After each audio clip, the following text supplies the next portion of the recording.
the whistle. Be wrong. This is NHL 08 for the PlayStation 2. I know it seems like I say this about every EA Sports release, but listen, I wouldn't say it if it weren't true.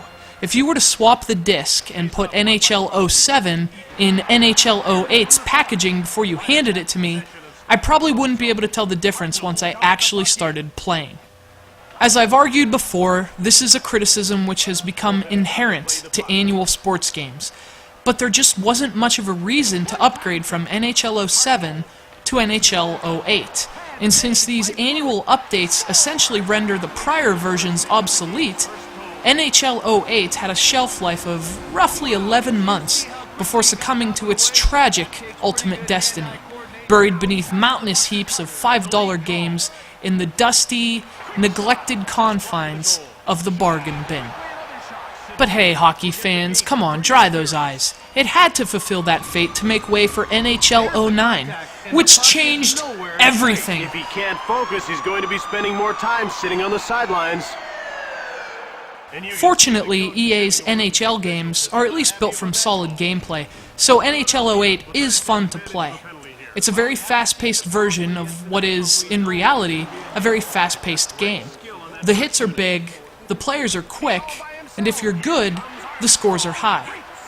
What I do like about the NHL series is that, perhaps more than any other EA Sports franchise, it has a surprisingly arcade-like feel at times, which makes the title at least vaguely interesting to those bored by hyper-realistic simulators of professional sports leagues.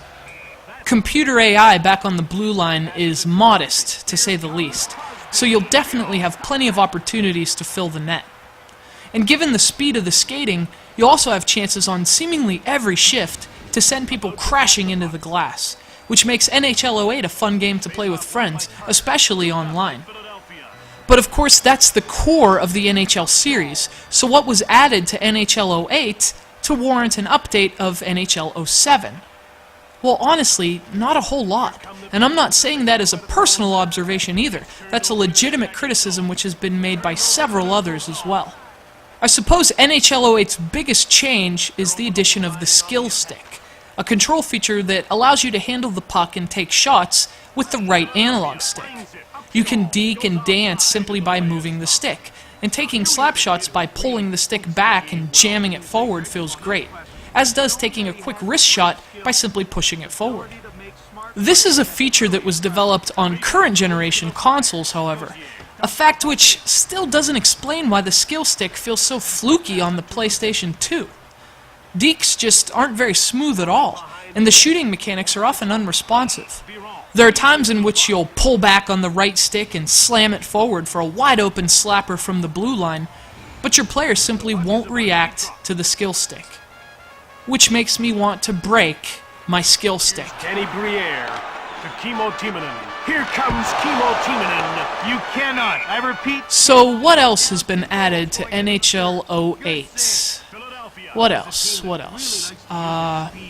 there's a new multiplayer feature that allows you to tap the ice when you're open, which causes your friend's controller to vibrate so he knows to get you the puck.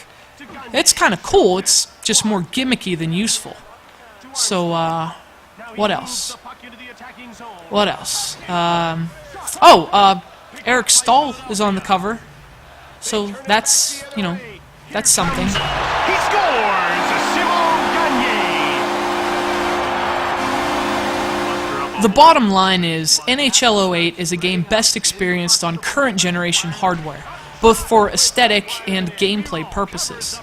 It plays better on newer systems, and in terms of the features, feels a bit gimped in comparison, lacking a few of the minor details present in the PS3 and Xbox 360 versions. It's also a game best played in newer versions. And I'm telling you, I heard NHL 11 is going to change everything. Final score.